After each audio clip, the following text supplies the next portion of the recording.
हाय बच्चों, very good morning. तो my self Vishnu Soni को डिजिटल ऑनलाइन प्लेटफॉर्म पर आप लोगों का हार्दिक अभिनंदन करता हूं। जैसा कि हम लोगों ने लास्ट वीडियोज़ के अंदर आप लोगों के एक टॉपिक स्टार्ट किया था और वो था आप लोगों के एक्सेप्शन ऑफ मेंडल लॉज या इनहेरिटेंस लॉज जो थे उनके एक्सेप्शन की हम लोग बात कर रहे थे। एक्सेप्शन ऑफ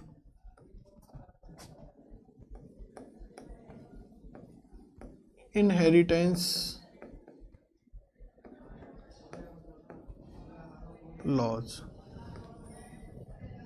ये हम लोगों ने टॉपिक रनिंग में स्टार्ट किया था बेटा, जिसमें हम लोगों ने देखा था कि जो इनहेरिटेंस के लॉ थे अकॉर्डिंग टू एनसीईआरटी टूल्स थे।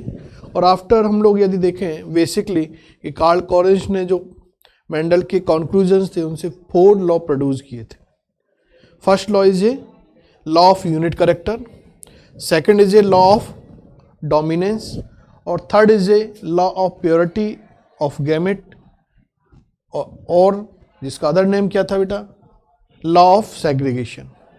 और लास्ट फोर्थ जो कंक्लूजन से फोर्थ लॉ प्रोड्यूस किया था वो था लॉ ऑफ इंडिपेंडेंट असॉर्टमेंट।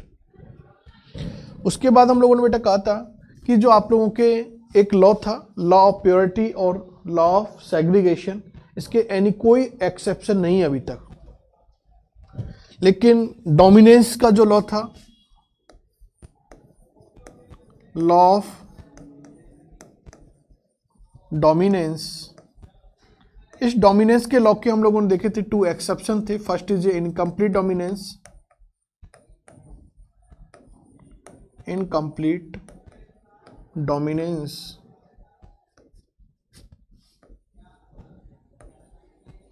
और सेकंड अनदर इज ए को डोमिनेंस।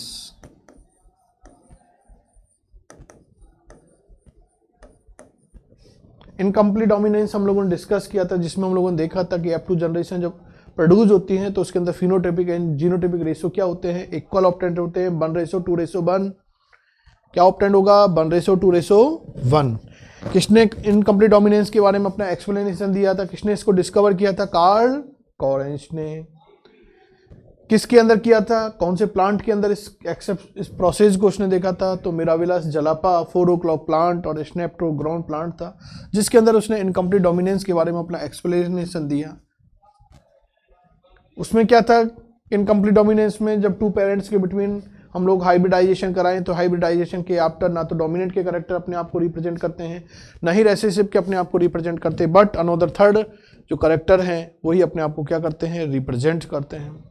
कोडोमिनेंस में हम लोगों ने देखा था कि इस कंडीशंस के अंदर, इस एक्सेप्शन के अंदर हम लोगों ने देखा था कि डोमिनेंस और रेसेसिव बोथ कैरेक्टर टुगेदर अपने आप को क्या करते हैं, रिप्रेजेंट करते हैं। वही जीनोटाइपिक फिनोटाइपिक रेशो इक्वल ऑप्टेंट होता है।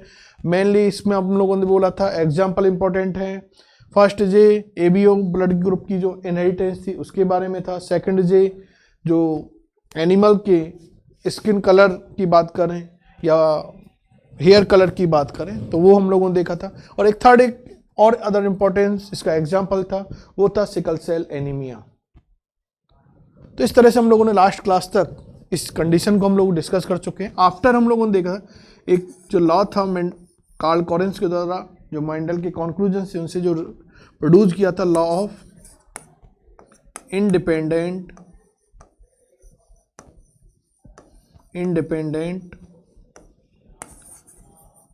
Assortment. Law of independent assortment से जो लॉ आया, एक्सेप्शन की बात कर रहे हैं तो एक्सेप्शन जो आया था वो था लिंकेज। इसका एक्सेप्शन क्या है बेटा, लिंकेज। तो आज हम लोग जो टॉपिक स्टार्ट कर रहे हैं वो यही है, what is linkage. What is linkage.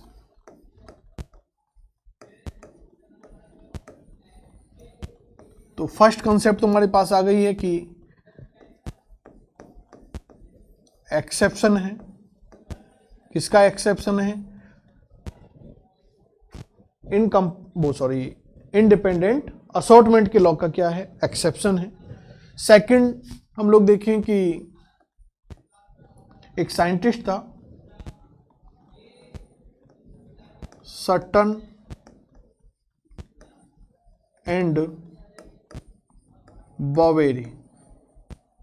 सट्टन and बॉवेरी नामक जो साइंटिस्ट थे, इन्होंने लिंकेज को क्या किया बेटा, डिस्कवर किया था। लेकिन फर्स्ट ऑफ ऑल इसको जो सीन करने वाला साइंटिस्ट था वो था आप लोगों के Morgan and castle. Morgan and castle नामक साइंटिस्ट ने इसको सीन किया था फर्स्ट ऑफ ऑल, किसके अंदर किया था, ड्रोसोफिला के अंदर। ड्रोसोफिला के अंदर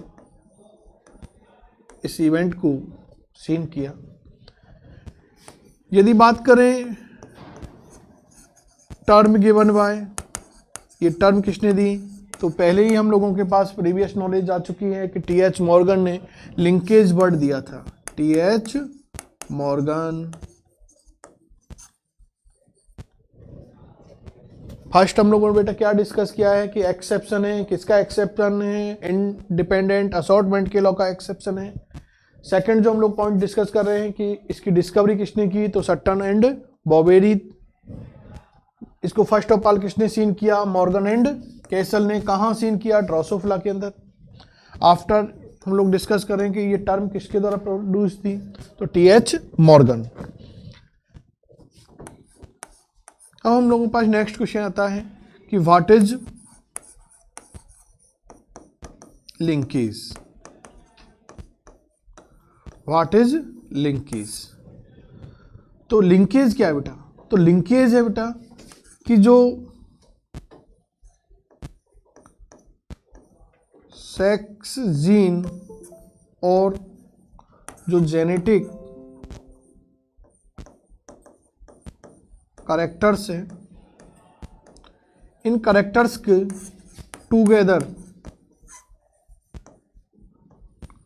टूगेदर इनहेरिटेंस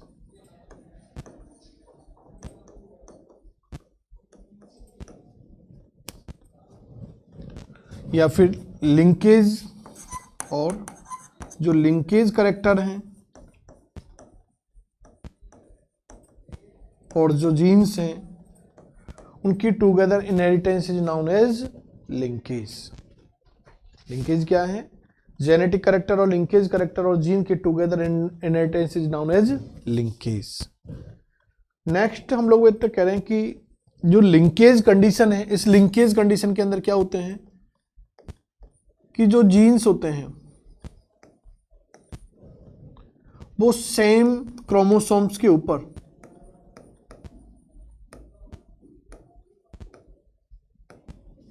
प्रेजेंट होते हैं। लिंकेज वाले जो जीन्स हैं वो कहां प्रेजेंट होंगे, सेम क्रोमोसोम पे प्रेजेंट होते हैं। बट इसलिए एक्सेप्शन की कंडीशन आई, बट इंडिपेंडेंट जो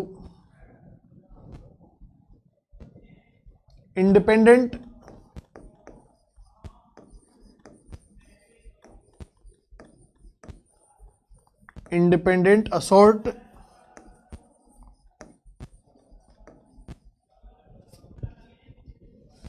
मेंट्स के जो जीन्स होते हैं वे बेटा क्या होंगे, टू डिफरेंट क्रोमोसोम्स के ऊपर प्रेजेंट होते हैं। क्या बोला हम लोगों ने कि जनरली लिंकेज वाले जो जीन होंगे या लिंकेज कैरेक्टर के जीन है वो सेम क्रोमोसोम पे प्रेजेंट होते हैं। व्हाइल अदर कंडीशंस क्या है कि इनकम्प्लीट असॉर्टमेंट वाले जो जीन्स होंगे वो टू डिफरेंट क्रोमोसोम पे प्रेजेंट होते हैं। इस रीजन से ही ये क्या है आप लोगों के एक्सेप्शन है भाई। इनकम्प्लीट डोमिनेंस जो आप लोगों के था, उसके बाद ये आया इंडिपेंडेंट असॉर्टमेंट का जो लॉ था, इसका एक्सेप्शन होने के पीछे रीजन क्या है, तो ये रीजन अपन लोगों ने डिस्कस किया है। आफ्टर हम लोग बोलते हैं बेटा कि जो लिंकेज है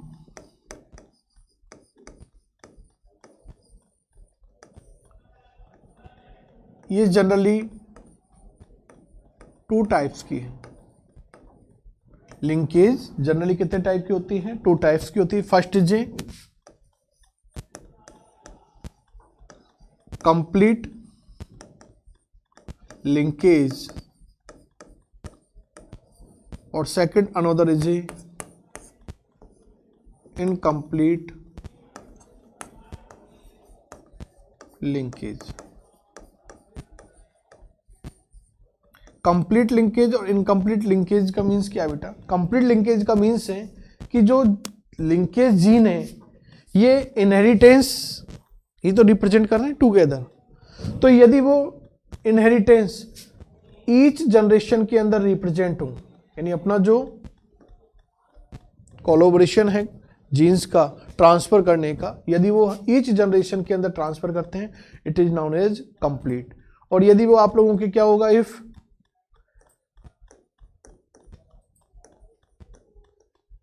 डज नॉट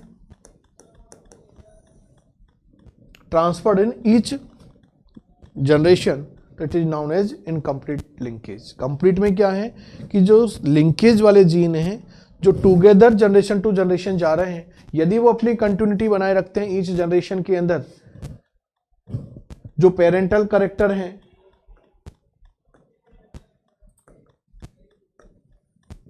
वही आप लोगों के ऑफस्प्रिंग के अंदर क्या हो बेटा, ट्रांसफर होके जाएं।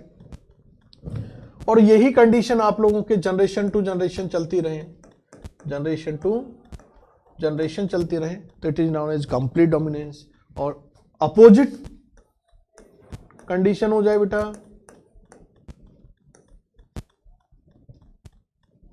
अपोजिट कंडीशन हो जाए तो क्या कंडीशन होगी कि जब पेरेंटल जो सेक्स जीन है वो यदि ऑफस्प्रिंग में ट्रांसफर हुए हैं, लेकिन वो जनरेशन टू जनरेशन अपने पेरेंटल कैरेक्टर को क्या नहीं कर रहे हैं, ट्रांसफर नहीं कर रहे हैं, तो it is known as incomplete linkage. Next हम लोग जो डिस्कस करते बेटा वो है आप लोगों के कि एक कंसेप्ट थी कि क्रोमोसोम्स के ऊपर जो सेक्स क्रोमोसोम और लिंकेज जो जीन्स थी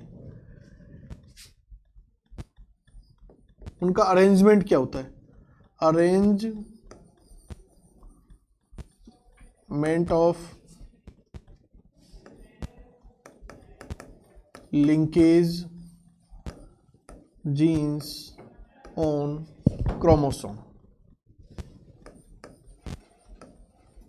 क्रोमोसोम्स।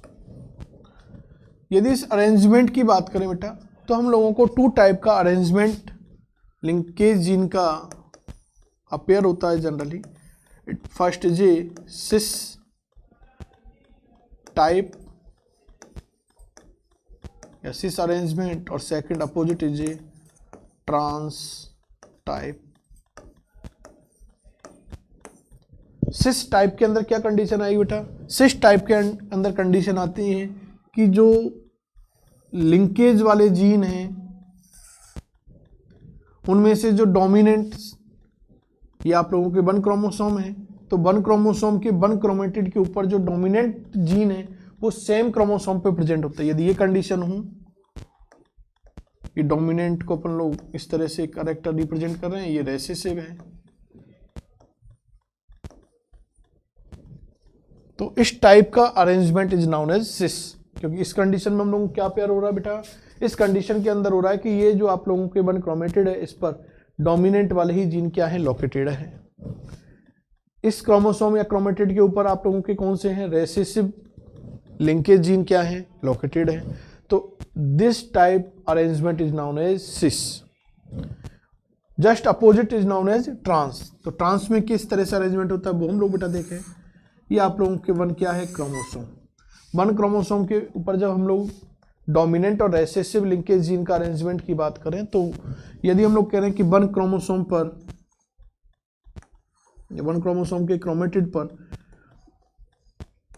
डोमिनेंट और रेसेसिव, 1 टाइप के डोमिनेंट और रेसेसिव, और सेकंड पर वही डोमिनेंट और रेसेसिव कंडीशन हो, तो it is known as trans. तो ये जस्ट हम लोगों ने क्या डिस्कस किया है कि किस तरह से इन लिंकेज जीन का क्रोमोसोम के ऊपर अरेंजमेंट होता है। तो 2 टाइप से होता है, फर्स्ट इज ए सिस और second another is a trans. Next बेटा हम लोग टॉपिक जो डिस्कस करते हैं वो है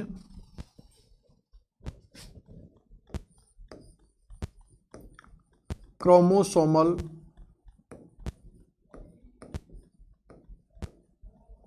theory of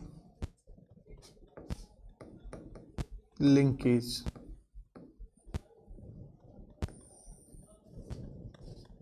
chromosomal theory of linkage, ये थ्योरी ये प्रपोज करने वाला जो साइंटिस्ट था वो था आप लोगों के Morgan and castle. Morgan and Castle ने दिस थ्योरी को प्रपोज किया था और इसमें जो बोल के गया था वो फर्स्ट कंसेप्ट तो बोला था कि जो लिंकेज वाले जीन्स होते हैं वो लिंकेज वाले जीन्स सेम क्रोमोसोम पे प्रेजेंट होते हैं, वाइल इंडिपेंडेंट असॉर्टमेंट वाले जो जीन्स होते हैं 2 डिफरेंट क्रोमोसोम्स के ऊपर क्या होते हैं, प्रेजेंट होते हैं। लिंकेज वाले जीन, फर्स्ट कंडीशन क्या बोल के गया कि लिंकेज वाले जीन कहाँ प्रेजेंट होंगे, सेम क्रोमोसोम पर, वाइल इंडिपेंडेंट असॉर्टमेंट वाले जो जीन्स होते हैं वो 2 डिफरेंट क्रोमोसोम पर प्रेजेंट होते हैं। सेकंड पॉस्टुलेट जो बोला था उसने वो क्या था, वो था आप लोगों को बेटा कि जो लिंकेज है, ये लिंकेज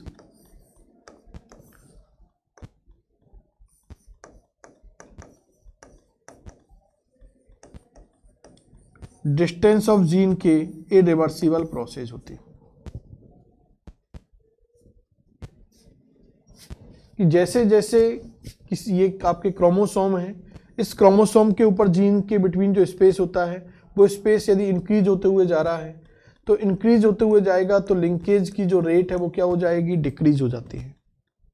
और सपोज करो ये क्रोमोसोम्स हैं और इस क्रोमोसोम पर जो जीन है वो बहुत नियरेस्ट प्रेजेंट है, इसका मीन्स क्या है, इस टाइप के क्रोमोसोम के अंदर लिंकेज की कैपेसिटी, लिंकेज की जो रेट है वो क्या होगी, कंपेरेटिव टू मोर होती है। तो ये 2 कॉन्सेप्ट जो हम लोगों के पास थी वो कहाँ से आई थी, क्रोमोसोमल थ्योरी ऑफ लिंकेज से। आफ्टर इसके अंदर हम लोग डिस्कस करते हैं affecting factor of linkage. Affecting factor of linkage, affecting factor of linkage में फर्स्ट जो फैक्टर है बेटा वो है आप लोगों के डिस्टेंस ऑफ लिंकेज जीन। तो जस्ट अभी आप लोगों को बोल के आए हैं कि यदि क्या होगी, लिंकेज जीन के बिटवीन डिस्टेंस क्या होगी, लो होगी, लेस होगी, तो इसका मीन्स क्या है, उसके अंदर क्या कंडीशन आएगी, लिंकेज रेट ज़्यादा होगी। और यदि हम लोग कह रहे हैं डिस्टेंस बढ़ती हुई जा रही है, सपोज करो distance of linkage gene increase हो रही है, तो इसका मीन्स क्या होगा, जो आपके लिंकेज है, ये लिंकेज की जो रेट होगी वो क्या होगी, डिक्रीज हो जाती है। सेकंड इज रेडिएशन और एक्सरे। तो जब किसी क्रोमोसोम के ऊपर एक्सरे का इफेक्ट आएगा या रेडिएशन कंटिन्यूटी आएंगी तो फिर क्या होगा, उससे लिंकेज जीन के बिटवीन जो गैप होगा वो क्या होगा, इंक्रीज होगा। जब उसके बिटवीन गैप इंक्रीज होगा तो लिंकेज की रेट बेटा क्या हो जाएगी, डिक्रीज हो जाती है, क्योंकि रेडिएशन आएगी तो रेडिएशन से distance of linkage gene increase होगी, इंक्रीज होने से फिर वही कंडीशन आ जाएगी, लिंकेज की रेट क्या हो जाती है, डिक्रीज हो जाती है। थर्ड इफेक्टिंग फैक्टर हम लोग बेटा डिस्कस कर रहे हैं टेम्परेचर। जैसे जैसे टेम्परेचर इंक्रीज होता हुआ जाएगा तो यदि टेम्परेचर इंक्रीज होगा तो वही डिस्टेंस ऑफ लिंकेज जीन क्या होती है बेटा, इंक्रीज हो जाती है। जब इंक्रीज होगी तो लिंकेज की रेट भी क्या हो जाती है, डिक्रीज हो जाती है। आफ्टर फोर्थ जो है वो हम लोगों के पास है बेटा आप लोगों के एज, यानी एज के इंक्रीज होने से लिंकेज की रेट भी इनडायरेक्टली प्रोपोर्शनल होती हैं। जैसे जैसे ऑर्गेनिज्म की एज इंक्रीज होती जाती है तो क्रोमोसोम के बिटवीन जो डिस्टेंस है या जो लिंकेज जीन है उनके बिटवीन जो डिस्टेंस है वो क्या होगी, डिक्रीज होती है। जब वो डिक्रीज होती हुई जाएंगी तो इसका मतलब लिंकेज की रेट इंक्रीज हो जाती है। आफ्टर फिफ्थ जो इफेक्टिंग फैक्टर है वो बेटा हम लोग इधर डिस्कस कर रहे हैं, वो आप लोगों के क्या है, सेक्स। सेक्स मीन्स मेल के अंदर लिंकेज की रेट ज़्यादा होती है फीमेल के अंदर। तो हम लोग ये ऑब्जर्व करते हैं कि जो मेल बॉडी है उस मेल के अंदर comparative to female linkage rate क्या होती है, मोर होती है। तो ये सम इफेक्टिंग फैक्टर हम लोगों ने बेटा डिस्कस किए हैं, वो आप लोगों के थे distance of linkage gene, second another is a radiation और X ray, third is a temperature, fourth is a age और fifth is another sex chromosome. तो आज की क्लास में हम लोगों ने बेटा ये लिंकेज जो एक्सेप्शन था इंडिपेंडेंट असॉर्टमेंट की लॉ का वो हम लोगों ने डिस्कस किया है। Thank you.